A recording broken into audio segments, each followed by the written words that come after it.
First thing we need to do is remove this 10mm bolt at the reservoir.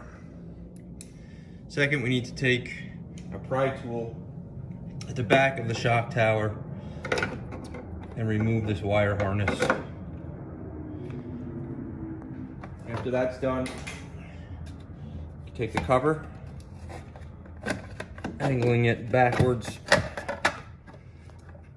lifting this up slightly, and then reinstalling the 10mm bolt.